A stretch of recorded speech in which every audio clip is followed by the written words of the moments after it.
제가 청소년기를 보내면서 그 모든 순간들 속에 벌어진 사건들은 제 평생의 생생한 기억으로 제게 다 영향을 줍니다. 그때 읽었던 책, 보았던 영화, 드라마, 그리고 제게 영향을 주었던 친구, 형들, 선생님, 제 평생에, 제 인생에 지금도 영향을 끼치고 있어요.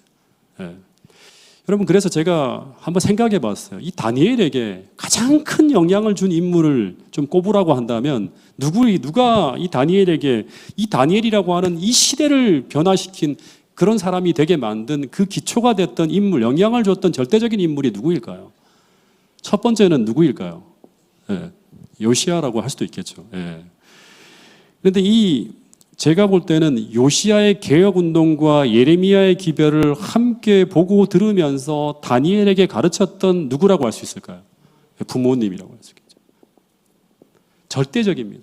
시대는 이렇게 흘러갈 것이고, 내가 저 요시야의 개혁운동에 동참하고 예레미야의 기별을 들으면서 다니엘아, 미래는 이렇게 될 것이야, 너는 꼭 그때를 대비해서 이렇게 살아야 된다고 계속 이야기했던 사람은 누구냐 그러면 부모님이 절대적입니다. 여러분, 오늘 우리 부모의 역할이, 지금 3040도 이 방송을 들었으면 좋겠는데, 이 다니엘서를 통해서 절대적이라고 하는 것을 기억해야 돼요. 특별히 청년기도 마찬가지, 학생을 둔 부모도 마찬가지고, 청년기를 지나가는 모든 사람들도 마찬가지라고 할 수 있겠죠. 그 다음에 그 이후에 청소년기에서 18세까지, 이제 요시야가 죽고 난 이후에 18세까지 계속 이제 성장하잖아요. 이때 절대적인 영향을 끼친 사람은 누구일까요? 예레미야요. 예, 예레미야. 이 예레미야는 죽고 난 다음에도 다니엘은 실제 다니엘서 9장에 보면 이 다니엘은, 여기 지금 제가 코테이션을 해가지고 왔는데, 다니엘서 9장에 보면 이 바벨론 궁정에서 이 나이가 이제 거의 90 가까이 됐을 때예요. 그때도 이 페르시아의 왕궁에서 90세가 되어서도 나 다니엘이 책을 통해 여호와께서 말씀으로 선지자 예레미야에게 알려주신 그 연수를 깨달았는데, 맨날 이 책을 보면서 연구하던 사람이 누군가 하면 예레미야예요. 어린 시절부터 이 90세까지 계속 그의 머릿속에 이 선지자의 기별이 마음속에 남아있는 거예요. 예. 그래서 진짜 부모님, 그 다음에 그 시대의 선지자, 그리고 또 한 거를 이 다니엘로 하여금 이 위대한 다니엘의 인물이 태어나게 만드는데 또 하나 결정적인 역할을 한 것이 무엇일까? 세 번째 하나 더 들여다본 게 뭔가 하면, 이건 개인적인 생각이에요. 어떤 책에 나온 이야기는 아닙니다. 이 시대 유다라는 하나님 나라가, 오늘날로 말하면 유다라는 나라는 뭐예요? 하나님 나라는 교회죠. 네, 오늘날로 말하면. 이 유다라고 하는 하나님 나라가, 그 하나님 나라가 요시야의 개혁 시대 전대미문의 부흥의 시기를 보냈기 때문이라고 하는 거예요. 제가 이게 또 하나의 결정적인 이유라고 생각이 들어요. 가장 온전한 유월절을 지키고 수많은 집회 때마다 왕부터 시작해서 온 성도들이 마음을 다해 회개하는 그 집회가 열릴 때, 이 다니엘과 세 친구들이 그 부모와 함께 그 집회에 참여하면서 가장 감동적인 시간을 그 어린 시절에 보냈기 때문에, 그 영향으로 다니엘과 세 친구들은 이후에 그 어두운 시대에도 하나님을 위해 굳게 설 수 있었다고 하는 거예요. 예. 그 어린 시절에 계속 그 집회에 참석하면서 그냥 쇼를 하는 게 아니라 진심으로 왕이 회개하며 울고 있고, 모든 사람들이 다 이 나라를 회복시켜 달라고 하나님 앞에 부르짖으면서 가장 온전하게 유월절을 지켜나가는 거예요. 그때마다 하나님께서 감동의 그런 물결을 교회에 부어주시고 사람들로 하여금 성령 충만한 어떤 집회들을 계속 이어갈 수 있도록 만들었다고 하는 거죠. 특별히 다니엘과 세 친구들은 뭐였다? 왕과 귀족들이었어요. 그렇기 때문에 요시야와 예레미야의 기별을 가장 가까이에서 들을 수 있었겠죠. 그때마다 그 집회 성전에 나가서 다 참여하면서 들었겠죠.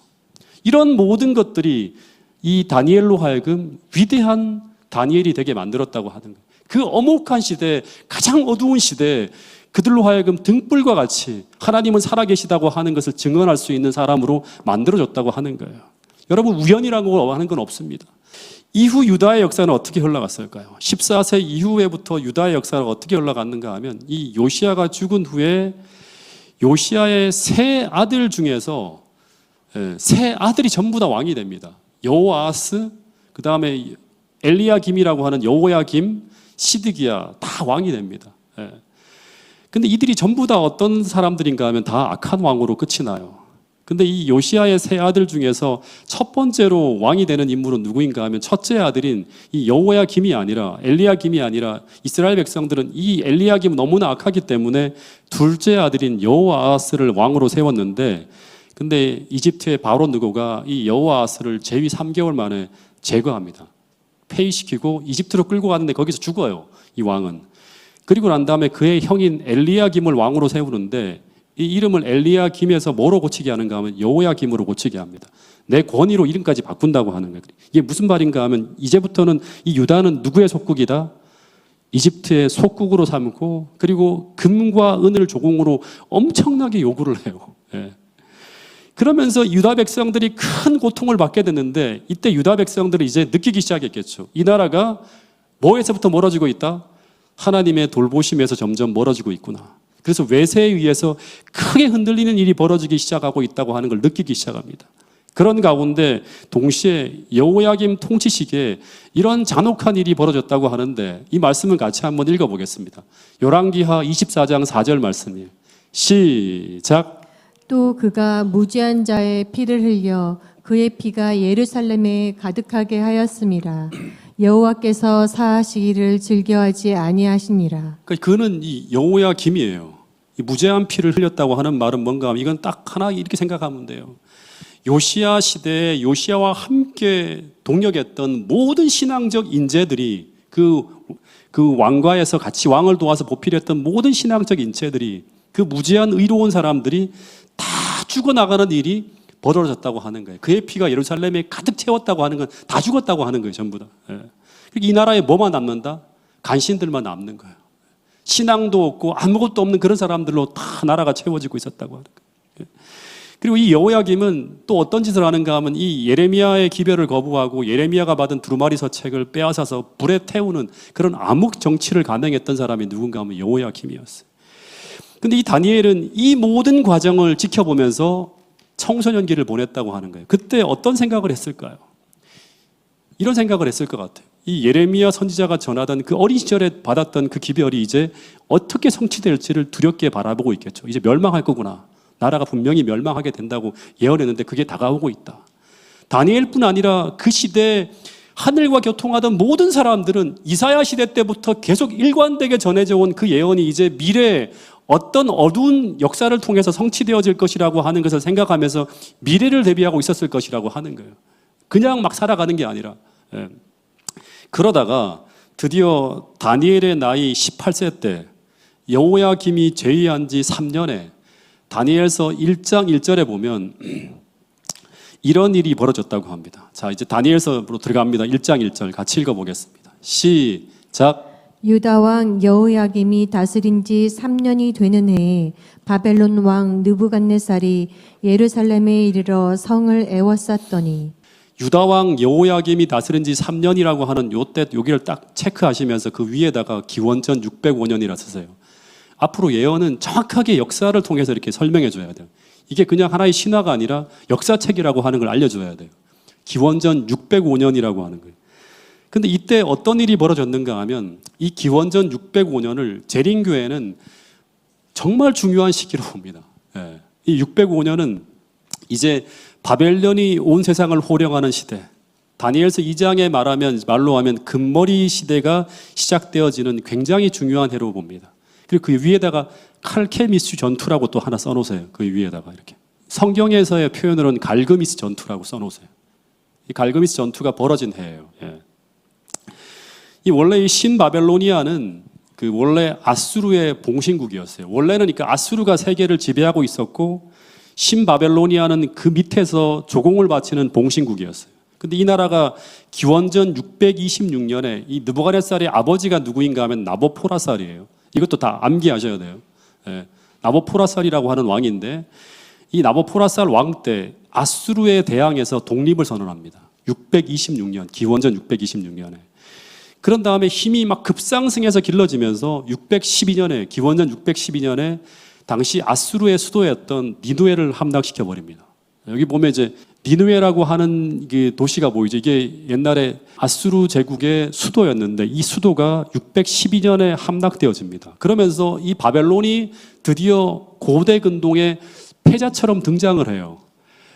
근데 아수르가 그냥 호락호락하게 무너지는 게 아니라 다시 대오를 결집해서 이 마지막으로 여기 이제 보면 갈그미스 바로 옆에 보면 하란이라고 하는 도시가 있는데 여기를 거점으로 해서 이 나라의 명운을 건 마지막 싸움을 전개하기 시작합니다. 그리고 이때 어떻게 하는가 하면 자기 힘만으로는 안 되니까 이 애굽의 도움을 요청하면서 이 바로 느고가 아수르를 도우려고 군대를 막 이끌고 출정하게 되는데 그런데 이제 기원전 605년에 드디어 이집트와 아수르가 연합한 이 아수르 연합군과 싸우면서 고대 근동의 패자가 누구인지를 놓고 최후의 결전이 벌어지는 전투가 벌어진 평원이 어디인가 하면 갈그미스라고 하는 그 평원입니다. 예.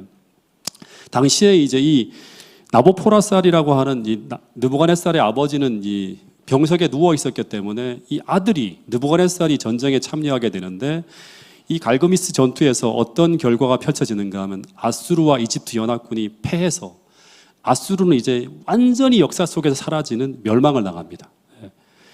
그리고 이 갈그미스 전투는 이 바벨론 제국이 당시 최강국이었고 가장 강한 두 나라 아수르와 이집트 동맹군을 격파함으로 말미암아 단번에 세계를 제패하게 되는 세계사적으로 굉장히 의미 있는 사건으로 봐요.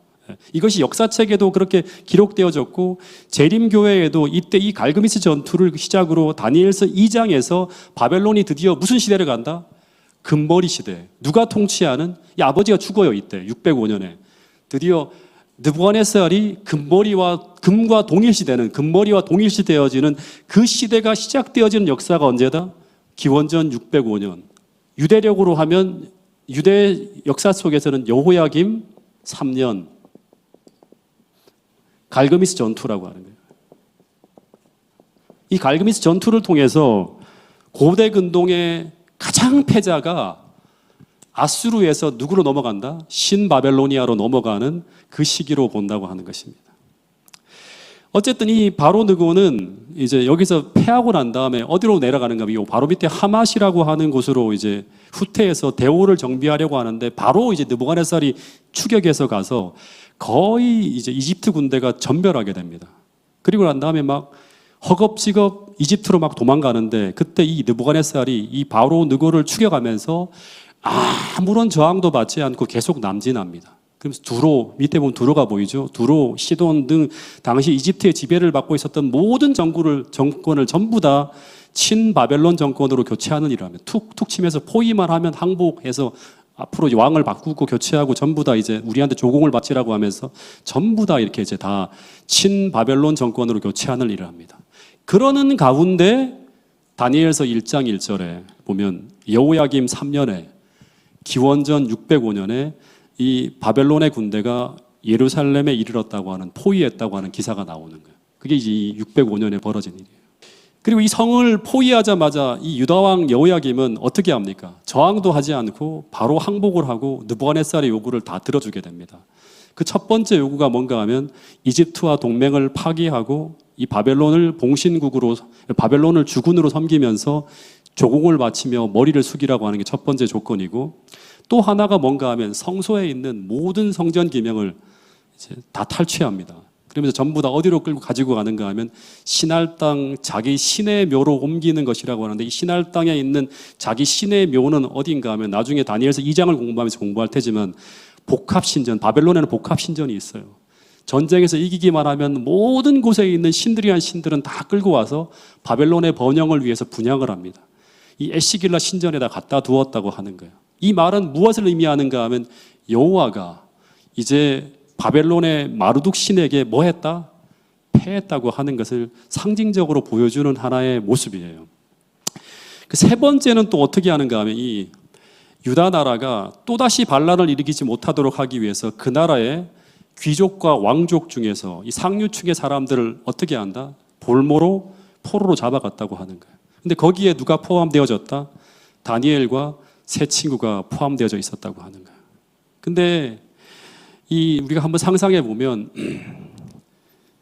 유다 예루살렘에서부터 이 바벨론까지 군대들과 함께 이제 걸어가는 거예요. 그 길이 얼마나 되는가 하면 이 노란색 선이 이제 그렇게 되는데 한 1,500km 정도 된다고 합니다.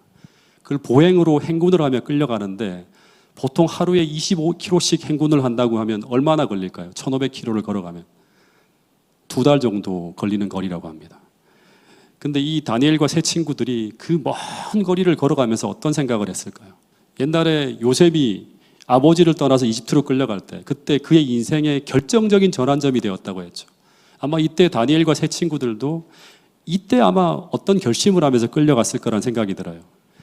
그 주드라부코 스테바노비치라는 사람이 쓴 다니엘서 주석에 보면 이 말씀이 참 제가 오늘 많이 묵상을 했는데요. 이런 기록이 있습니다.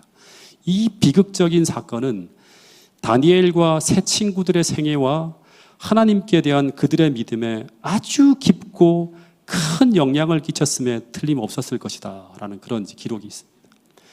여러분, 바벨론의 침공에 의해서 성소가 유린되어졌습니다. 유대 나라가 주권을 잃었어요. 이제 하나님 나라로서의 기능을 못하는 거예요. 그리고 수많은 유대인들이 바벨론의 포로가 되어 끌려가는 그 사건을 겪으면서 아마 수많은 이스라엘 백성들은 이런 의문을 가졌을 거예요. 끝없이 선지자가 얘기했지만 어떤 생각을 하는가 하면 과연 하나님이 존재하는가? 하나님이 존재한다면 어떻게 우리에게 이런 일이 벌어질 수 있을까 하면서 신앙의 의문을 가지면서 그들의 신앙을 잃어버리고 있었을 거예요. 왜냐 그러면 마르둑신이 더 강한 것처럼 보여. 세상의 힘이 훨씬 더 강한 것처럼 보이는 역사가 펼쳐지고 있는 거예요. 근데 당시 다니엘과 세 친구들은 이 사건을 어떻게 해석을 하는가 하면 이전에 주신 그 예언의 말씀으로 해석을 했다고 하는 거예요. 그리고 그 신앙과 그 믿음을 다니엘서 구석구석에다가 다 기록해 놨다고 하는 거예요.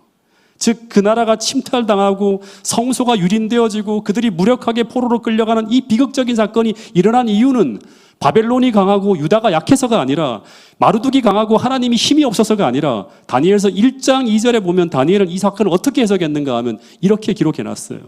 하나님이 예루살렘을 바벨론 왕 느부갓네살에게 어떻게 했기 때문이다? 붙였기 때문이라고 해석하고 있는 거예요. 붙였기 때문에. 그의 손에 넘겼기 때문에 이런 일이 벌어졌다고 하는 거예요. 즉 이 말은 이스라엘이 바벨론에 패한 것은 국력이 약하기 때문도 아니고 이스라엘이 군사력이 모자라기 때문도 아닌 그 이유는 유다 나라와 하나님 사이의 언약이 어떻게 되었다? 깨어졌기 때문에. 그래서 하나님이 이스라엘을 돌보실 수 없는 그런 상태에서 바벨론이 침공에 들어왔기 때문에 이런 일이 벌어졌다고 하는 거래요. 그렇게 해석을 해버리는 거예요. 여러분 실제 하나님과의 언약이 깨어지면 이런 역사가 펼쳐진다고 하는 것이 어디서부터 나왔는가 하면 신명기부터 예위기, 이사야, 하박국, 예레미야 점점 더 구체적으로 이런 일이 이렇게 벌어질 것이라고 하는 걸 예레미야는 신명기의 언약을 이용해서 레위기 얘기를 가지고 계속 예언을 하는 거예요. 지금 미래에 이런 일이 벌어질 것이라고 계속 해석을 하는 거예요. 그리고 다니엘은 다니엘서 1장 2절에서 그 예레미야 예언이 이렇게 성취되었다고 이렇게 기록해 놓은 거예요. 그래서 다니엘과 세 친구들은 이 시대를 비추는 이 예언의 말씀을 통해서 이 비극적인 역사를 해석해내고 그 믿음을 가지고 바벨론으로 포로가 되어 끌려갔다고 하는 거예요. 그래서 그 참혹한 상황 속에서도 수많은 위대한 찬란한 별들이 다 지고 있고 다 떨어지고 전부 다 신앙을 잃어버리는 그 상황 속에서도 어떻게 했다? 뜻을 정하여 하나님께 충성할 수 있었다고 하는 것입니다. 여러분 그래서 오늘 우리에게 이 예언의 빛은 너무나 중요한 거예요. 하나님의 이 말씀을 통해서 우리의 마음을 견고하게 방어한 자들 외에는 아무도 최후의 대쟁투에 서지 못할 것이라고 하는 그 말씀은 이 다니엘 시대에도 똑같다고 하는 것입니다. 여러분 이 유다가 멸망하는 이 상황을 예레미야는 어떻게 예언했는가 하면 야곱의 환란으로 해석을 이렇게 얘기를 했어요. 그 야곱의 환란이 그때 일어난 거예요. 그때 야곱의 환란을 지나갔던 사람들이 바로 누군가 하면 다니엘과 세 친구들이에요. 여러분 그래서 다니엘은 언젠가 뜻을 정해서 하나님께 충성할 수 있었던 이유는 뭔가 하면 그 시대 이후까지를 본 거예요. 언젠가는 지금은 악이 선을 이긴 것처럼 보이는 이 혼란스러운 역사가 지나가고 있지만 결국에는 최종적인 하나님의 심판으로 다 바로잡혀질 것이라고 하는 이 믿음을 가지고 그들은 바벨론으로 끌려갔고 거기서 다니엘은 이 지금 혼란스러운 역사가 펼쳐지고 있는 이 선악의 대쟁투가 최종적으로 어떻게 맞춰질 것인지에 대해서 종말까지의 빛을 하나님은 다니엘에게 비춰주셨어요. 다니엘아, 지금 이렇게 될 것이고 미래에 이렇게 될 것이지만 종말에 가서는 다 어떻게 된다? 결국에는 모든 게 다 바로 잡힌다고 하는 거예요. 신명기의 예언대로 다 끝이 난다고 하는 거예요. 그래서 다니엘서의 총 주제는 무엇인가 하면 바로 하나님이 심판하신다고 하는 게 전체 주제예요. 하나님은 침묵하고 무력한 분이 아니라 하나님은 역사를 주도하시고 결국에는 심판하신다고 하는 게 다니엘서의 전체의 주제이고 다니엘의 이름의 뜻이 뭐예요? 다니엘. 예, 하나님은 나의 심판장이라고 하는 거예요. 예. 여러분, 오늘 이 다니엘서를 우리가 예언을 이제 공부해 나가는데요.